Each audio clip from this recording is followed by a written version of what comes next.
Biraz vaqt берсеңер, biraz vaqt. 2 minut. Ооба, 2 minut. Өлкө оор абалда турат. Бийлик мактанып атат биз бардыгын кыйраттыктар. Келген бийликтин бардыгы мактанат. Мен далил менен айтып берейин. Бийликке келгендер бардыгын өзү мактайт. Бирок эч ким алдабай турган, эч ким алданбай турган цифралар бар. Цифра дегенди эч ким алдай албайт. Жанагынтип кумтөр боюнча жомокторду айта берет булар. Бирок цифрага келгенде эч ким эч жакка кете албай калат. Мен 3 нерсе боюнча азыр цифраларды айтып берейин. Кыргызстан биринчи жолу акыркы 11 жылдын ичинде авторитардык мамлекет деп эл аралык иликтөө боюнча, эл аралык изилдөө боюнча табылды. Бул Freedom House уюму жана экономикалык Economist журналынын изилдөөсү боюнча Кыргызстан акыркы 2 жылда дүйнөдөгү авторитардык өлкөлөрдүн катарына кирди. Бул азыркы бийликтин жетишкендиги. Кавычканын ичинде. Экинчи, коррупция менен күрөшүп атабыз деп атат. Биз элдин бардыгын кустурдук, коррупционерлердин бардыгын жеңдик деп атат. Коррупция боюнча 2021-жылдын жыйынтыгы 4 балга кулады. Мындай бир жыйынтык бизде 2014-жылы болгон. Андан бери биз жылына 1 балдан көтөрүлүп келатканбыз.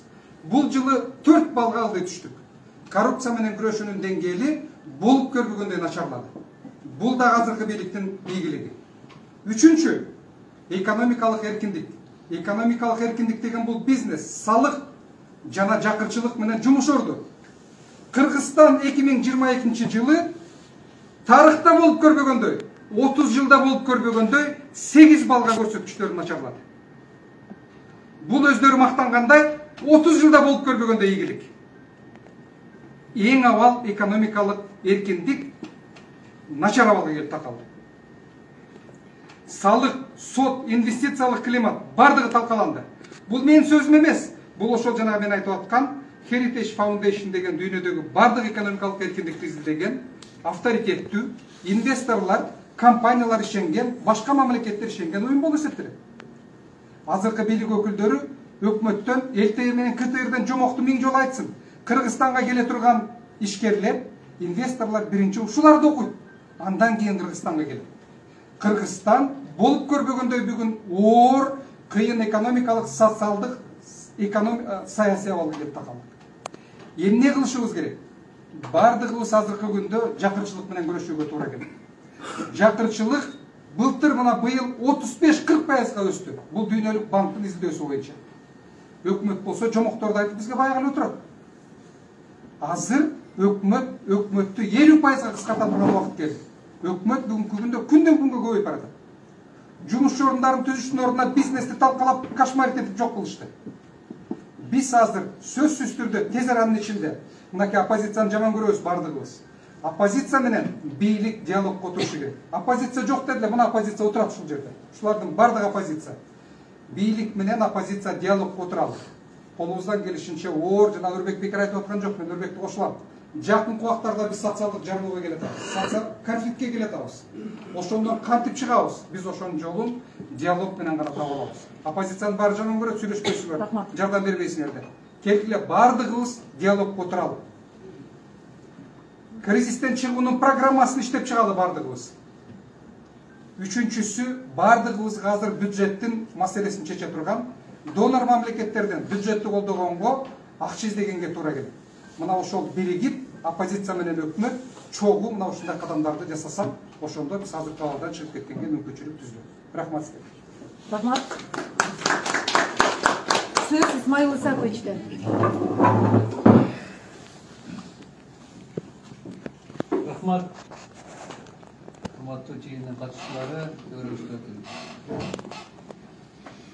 Докладчиктер, Жүргөн, Равшан, Атынан туура багыттагы сөздөрдү айтты. Мен толук менен буларга кошулам.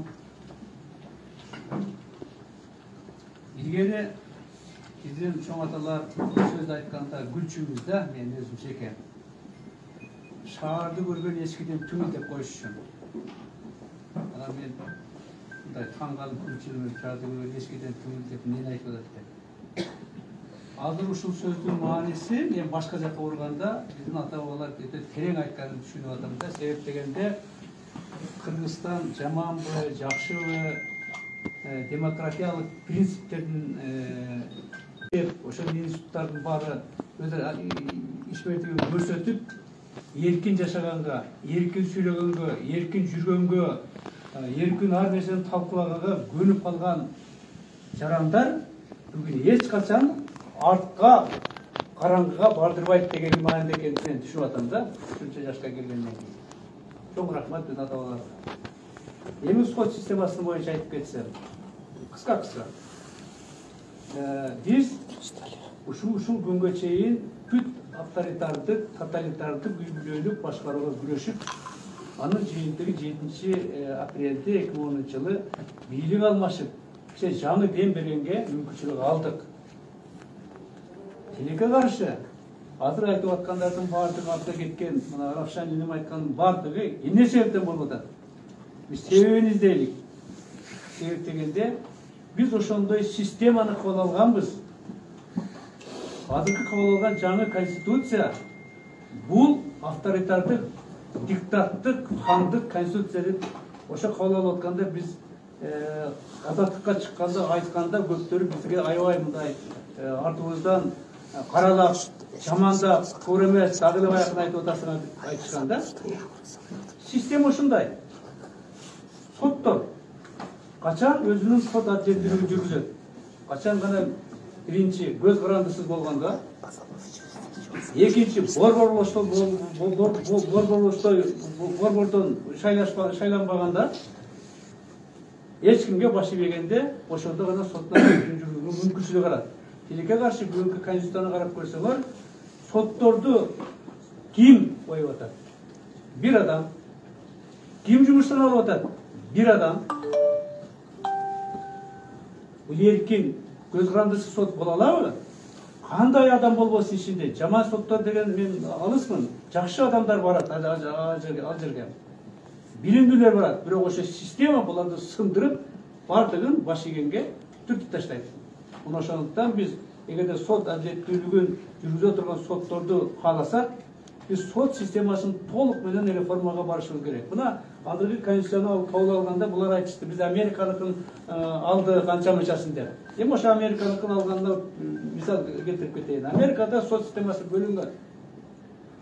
Жергиликтүү сот, штаттын соту, апелляциялык сот и жогорку сот деп. Бизде кандай? Бизге эки гана бөлүнгөн. Мына конституциянын норманы карасаңар, жергиликтүү жана жогорку сот деп калган.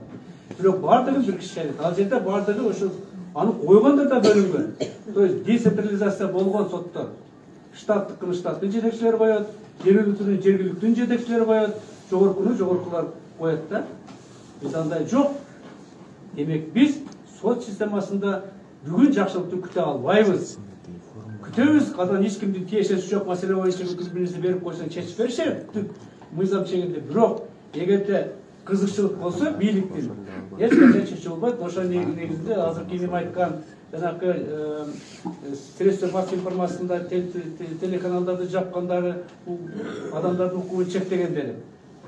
Экинчи, бизде бүгүнкү күндө конституциянын кепилдиги ким? Кепилдиги президент деп жазылып турат 66-беренеде. Бирок биздин президентибиз, урматтуу президентибиз кепилдик боло алдыбы? Биз кепилдигин өзүбүздүн мойнубуздан өткөрүп, ошого ишендикпи? Бир эле мисал. Кече жакында азыркы мына Украинаны колдогондор боюнча элчиликтин алдына барганда сүйлөгөн турбайбы? Мен ошону окуп калдым да, интернеттен окуп калсам айтып атат президент. Мен дейт каршы эмесмин дейт. Бирок дейт, силер дейт, аларды күзөтпөй Горький паркына баргыла дейт. Ай, кепилдик деген ал жерде андай жазылган жок да. Ал жерде адамдар каалайбы, ал жерге имаратка кирбей мүмкүн чечинип алып артын көрсөткөнгө мүмкүнчүлүгү бар. Чын да. Ал жок деп токтотуш керек эмес. Кепилдик деген адам аш керек, өткөргүлөгүн. Бирок мыйзам чегиндегин, аларга тийбегилегин, аларды мүмкүн базакалап жаман сөз айтпагалагында оюңарды айтпалагын деп кайтып колдош керек болчу да. Тилекке каршы президент не кылып чектеп атат. Кепилдик болгон адам чектеп атат. Анын айтканын мен түшүндүм. Ай, силер үйүңөрдө отуруп митинг өткөрө бергендер. Ошондо болуп атпайбы? Айырмасы эмне? Горкийден өткөр, үйүңдө өткөр. Айырмасы жок, эч ким көрбөйт. Ага, жыйынтыкта Мен үч маселеге кошулуп атпайбы. Мына ошонун негизинде мен ойлойт элем. Эмне кылыш керек азыркы жердегилер? Биз биринчи ушундай системаны орнотконго азыр барышыбыз керек. Деген түшүнүп калды. Туура эмес болуп алыптыр мына системаны деп. Экинчи, биз талапты катуу коюшубуз керек. Талапты ошол аткара турган адамдардан, ант бергендерден, кепилдик болгондордон, сен кепилдикпи аткарган ушуну? Ага чейин катуу айтпасаң, чыкпасаң, эч качан андай алар аткарбайт. Дагы бир нерсе, өтө маанилүү нерсе да, мурунку конституцияларда абдан жакшы жазылган норма болчу. Мен бүгүн ушул көтөгө келейин деп карап отурдум да, анда ошонун баардыгын көрсө алып коюптур да. Вот мен бир окуп берейин, ошону жазып алдым эле.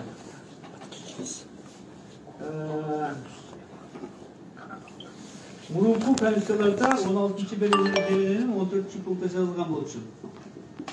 Тынчтык жол менен куралсыз чогулууга, чогулуштарды, митингдерди, жүрүштөрдү, демонстрацияларды жана пикеттерди өткөрүүгө укукту деп.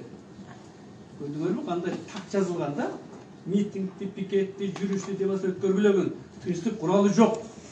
Бүгүнкү деп жазылган кече жакында кулактарды сүйлөп алган конституцияда. Ал жерде бул сөздөр жок. Болгону гана чогулууга укуктусун. Эми экинчи норма бар. Эгерде жарандар, мыйзамда мындай запрет коюлган барын аткар деген. Ошо менен колдосоң болот. Бирок именно мынанын жоктугунан булар эртең мыйзам кабыл алып, мына конституциялык нормалар жок, токтот дегенге барганга мажбур болушат. Себеби дегенде азыркы коррупциялык схемалар артка кеткендердин бардыгы именно биздин системанын туура эмеслигинен ошо кетип атабыз. Жарандык контроль көзөмөл жок. Адамдын эркин айткандарына запрет болуп атат. Средства массовой информацияны жаап туруп атат айта тургандарын. Аны айтпаган киши жок да. Мына ошонун негизинде жанакыдай жаман жолго барганга бүгүн биз асфальт төшөп жол ачып алганбыз. Биз азыр ошого бөгөт болгонго барышыбыз керек. Рахмат.